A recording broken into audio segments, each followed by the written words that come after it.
Bueno, empieza la semana con malas noticias, ¿no? Viendo lo que ocurre en Aragón, lo estaba explicando el compañero, cómo la extrema derecha y la derecha ganan diciendo abiertamente que se van a cargar la sanidad y las pensiones. Y hay que preguntarse cómo es posible haber llegado hasta aquí. Y la respuesta no es fácil, porque hay muchos factores. Un factor es el que tiene que ver con lo que ya explicaba el otro día, que aquí hay gente muy rica, que se ha lucrado y se está lucrando en este momento de manera brutal.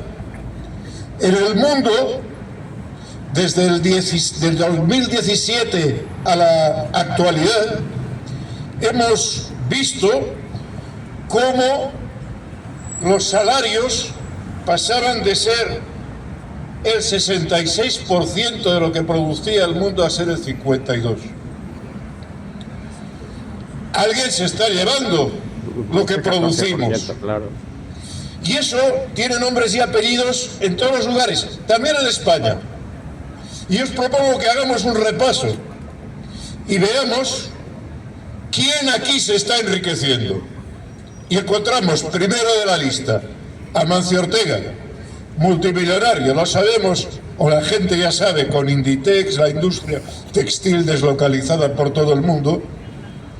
Lo que no se acostumbra a saber tanto es que Amancio Ortega también tiene toda una serie de inversiones inmobiliarias alrededor del fondo Pondecadea y otros.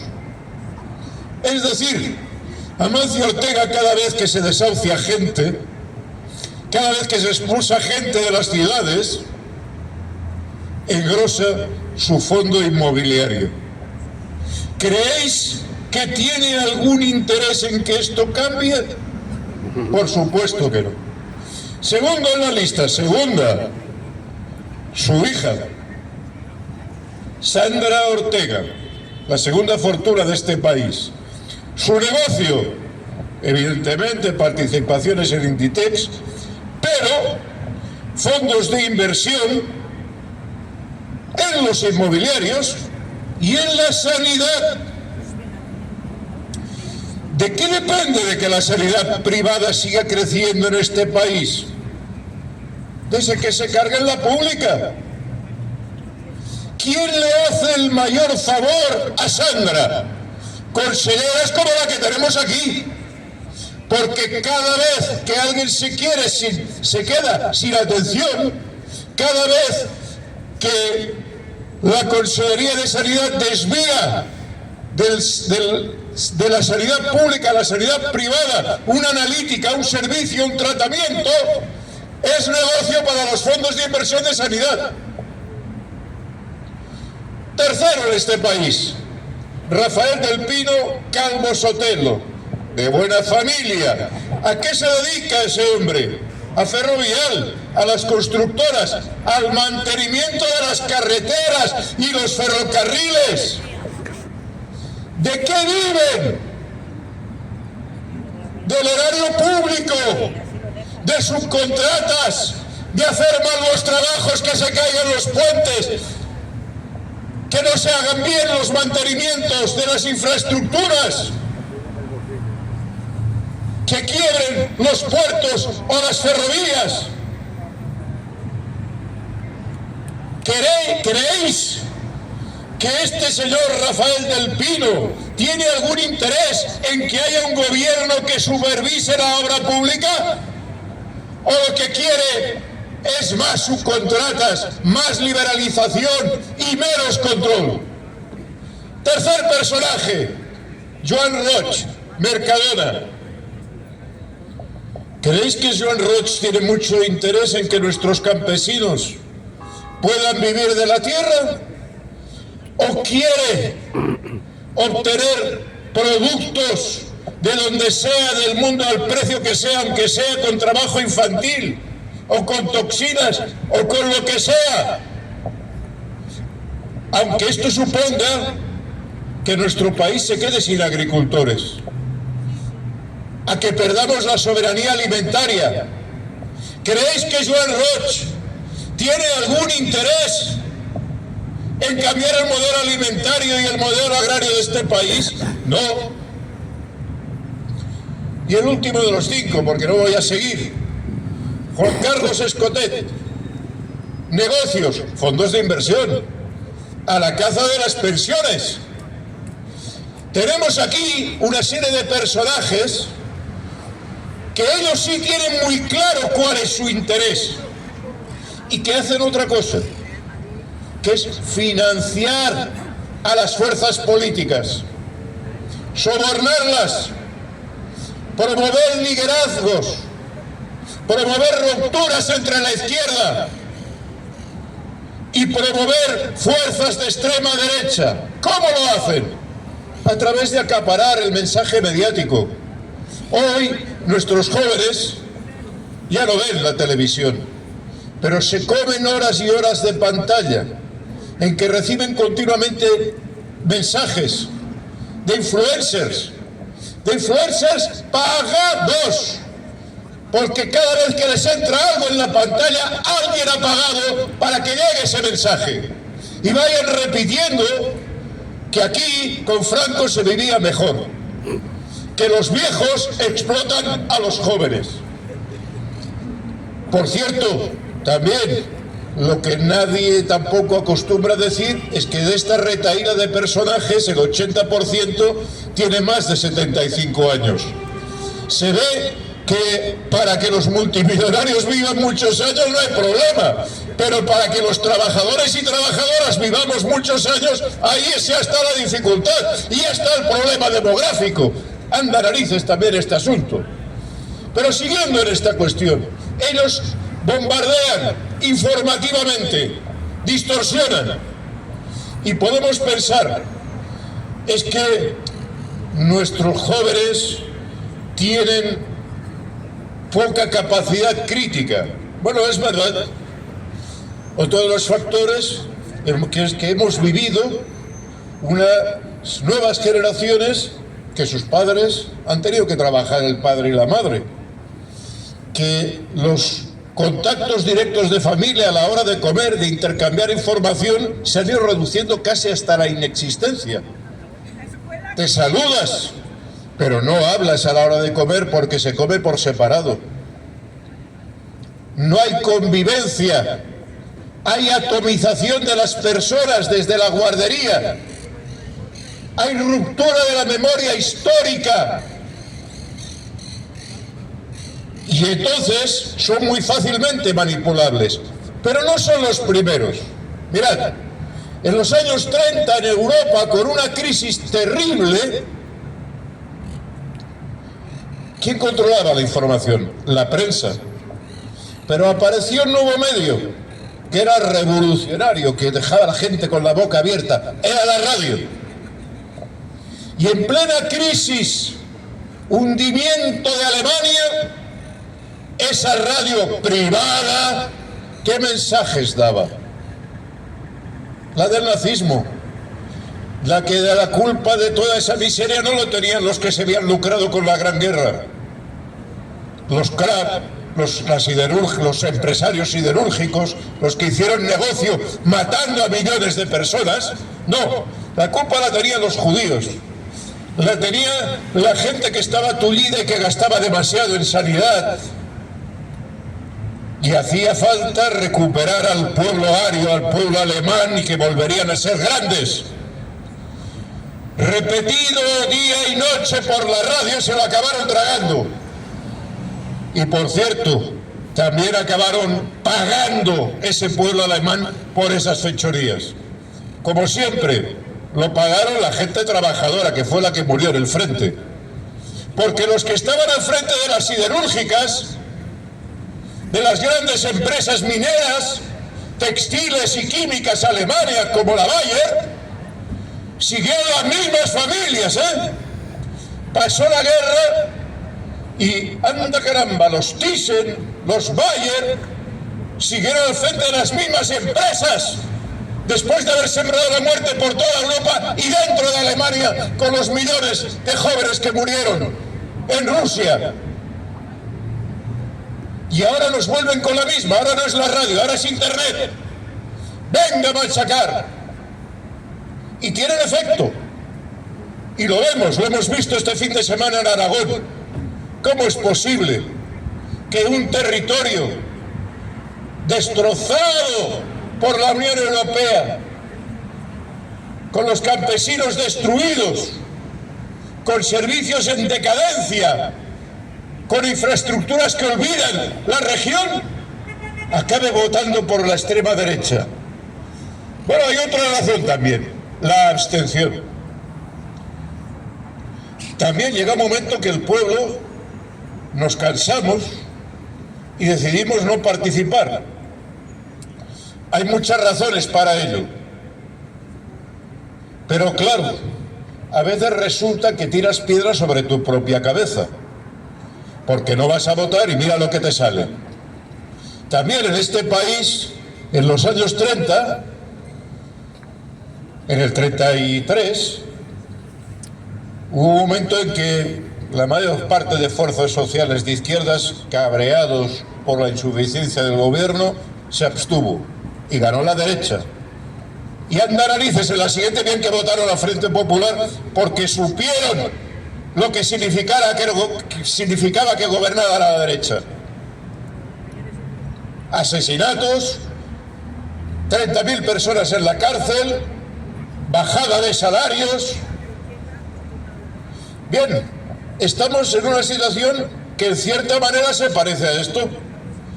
Nuestros jóvenes sin memoria histórica que se creen al primer palurdo que sale a contar la mentira más gorda, porque es que además están generando la cultura de la ignorancia. ¿Cómo puede ser que haya gente en el mundo que crea que la Tierra es plana, hoy que tenemos satélites y que tenemos aviones, y que cuando hace 3.000 años Eratóstenes con un palo fue capaz de medir el diámetro de la Tierra, calculando las sombras?